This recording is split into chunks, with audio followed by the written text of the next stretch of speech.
বিশ্বকাপ শুরু হতেই হাজির হয়েছে এক জমজমাট ম্যাচ, ব্রাজিল বনাম মরক্কো। একদিকে ব্রাজিলের সমর্থকরা মনে করছে এবার বিশ্বকাপ জিতে ৬ নম্বর তারাটি তারা জার্সিতে বেঁধে নেবেন, আর অন্যদিকে মরক্কো যারা গত বিশ্বকাপে একের পর এক অঘটন ঘটিয়েছিল, যার ফলে এখনো ইউরোপের অনেক দেশ দুঃস্বপ্ন দেখে। পর্তুগালকে হারিয়ে তারা উঠেছিল সেমিফাইনালে, আর তার আগে তারা হারিয়েছিল বেলজিয়াম আর স্পেনের মতো মহাশক্তিকে। তাই আজকের প্রশ্ন, ব্রাজিল কি সাম্বা নাচবে নাকি মরক্কো সবাইকে আবার বলবে চমক এখনো বাকি ভাই? ব্রাজিলের স্কোয়াড দেখলে মনে হবে কেউ ক্যারিয়ার মোডে আনলিমিটেড বাজেট চালু করেছে। আক্রমণে তারকা, মাঝ মাঠে তারকা, বেঞ্চে বসেও তারকা, আর পানির বোতল যে টানবে সেও তারকা।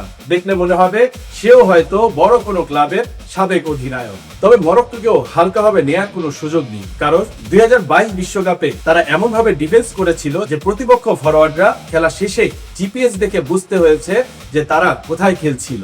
মরক্কোর রক্ষণভাগের সামনেই অনেক সময় মনে হয় যেন এখানে পার্কিং নিষেধ, গোল দেওয়া তো আরো নিষেধ।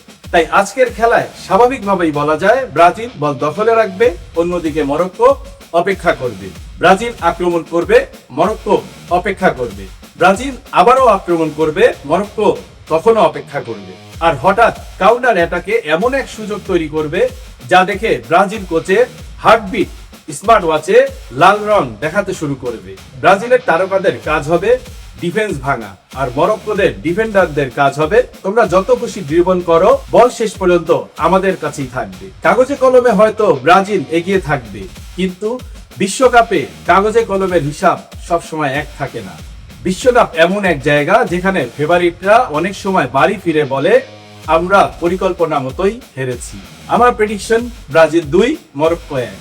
তবে মরক্কো যদি জিতে চায় তাহলে অবাক হওয়ার কিছু থাকবে না, কারণ তারা আগেও অনেক ফুটবল বিশেষজ্ঞদের ভবিষ্যৎবাণী পিডিএফ বানিয়ে রিসাইকেল বিনে ফেলে দিয়েছিল।